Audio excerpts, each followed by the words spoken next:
Today, I want to show you all of the programs that I use for photo and video work.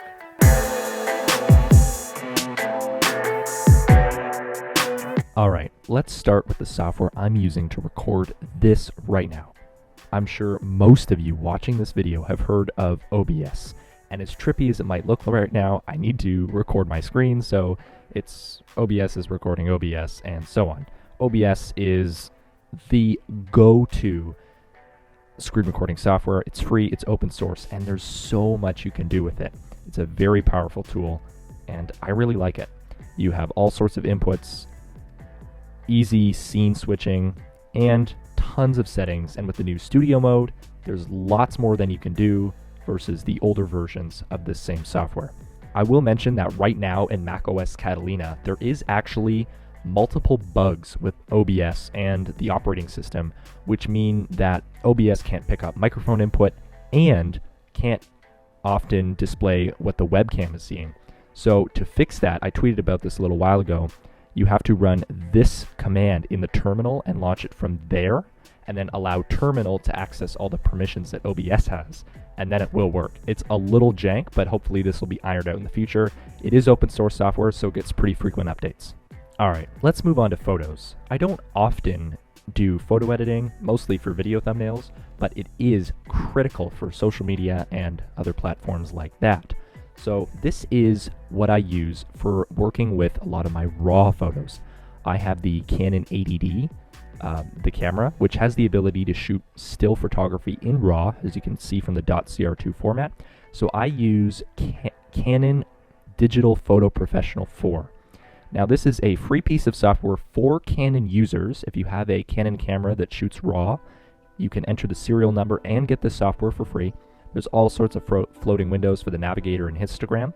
And because Canon makes the software and Canon makes the hardware that's taking the photos, you can get the maximum possible quality out of your RAW photos by working with them in Digital Photo Professional 4. So that's what I do for a lot of my RAW photos. If I need to do a little more work and a little more fine-tuning with my RAW photos, I bring them into Darktable. This is basically a free open source version of Lightroom. So it is a little more technical than your basic sliders on Lightroom, but this is an amazing piece of software. And it took me years to find out about it. Not many people know about Darktable. It is one of the best photo editing softwares that I've come across in a while for stuff that for the adjustments you would likely see in Lightroom. If you've worked with Lightroom before, I'm sure you will be able to figure this out, and it is honestly some of the best software I've come across recently, except for this next one. This is Affinity Photo. It is amazing. It's a relatively new Photoshop competitor, and it is great. So it's really easy to get started actually. If you're coming over from Photoshop, you've got all your layers, very similar to Photoshop. Layer effects, things you might be used to, adjustments, you've got your colors up here, you can also pull up histograms, swatches, and brushes, and you've got all of the tools you might be used to in Photoshop, your move tool, crop tool, even more trivial things like the gradient tool. It's all here, and it all works great. This is the thumbnail for this video, and it took me about 5 minutes to edit. I just dropped in, I literally, dragged and dropped all these PNGs in here, added an arrow, took a screenshot of my computer and put it onto this vector image of a MacBook and added some outer glow, and I was done. That's it. It's very easy to use, and Serif, the company that makes it, has actually decided to, instead of differentiating themselves, make it a little bit more like Photoshop, so it's easier to attract people and gain that market share. Now, as you might have seen from the little card on screen, there's a good reason for that. This is a one-time purchase of $50 US, or in my case, 70 Canadian dollars, versus Photoshop's $20, $50 a month, depending on how many apps you want with Adobe Creative Cloud. And it's available on the Mac App Store, so it's super easy to buy and update. It's optimized for Sidecar, it has RAW photo support, it is amazing. And it's won all sorts of awards, as you can see on their website, and you can even edit PSDs. So I was actually in the middle of a thumbnail when I updated to macOS Catalina, which broke my installation of Adobe Photoshop CS6. So I just opened the PSD and kept on working. This is an amazing piece of software. I haven't used it for that long, but I really, really enjoy using it for editing photos. Next up is the Big Daddy itself, Final Cut Pro. This is what I use to edit all of my videos. This is a recent video that I made that's going up in the channel in a couple days as of when I'm filming this. And Final Cut Pro is my editor of choice. I am a Mac user, mostly for the reason that Mac has Final Cut Pro. I love the optimization, I love the actual software and how it works, and I love the companion apps that go along with it, which I'll talk about in a second. It is an amazing video editor. If you like Mac computers, if you like Apple, I don't know what to say. It's Final Cut Pro, it's really great, it's reliable, and I've been using it for almost a year at this point. Next up is Compressor. It is basically the god tier video conversion tool that you've always wanted. And I use it for every single one of my Final Cut Pro projects. When I'm done, I hit send to Compressor and it bounces over here and I use one of my presets. It can also do audio and other things like that. So here, for example, I have an audio only preset.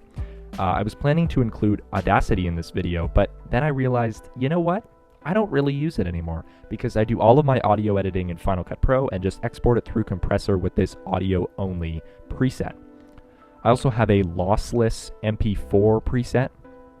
I actually take a class where we do some live broadcasting, so we still need a relatively streamlined file format like an MP4, but we do want to maintain some of that quality. Then I also have my YouTube presets. This one's for 60 FPS, this one's for 30 FPS.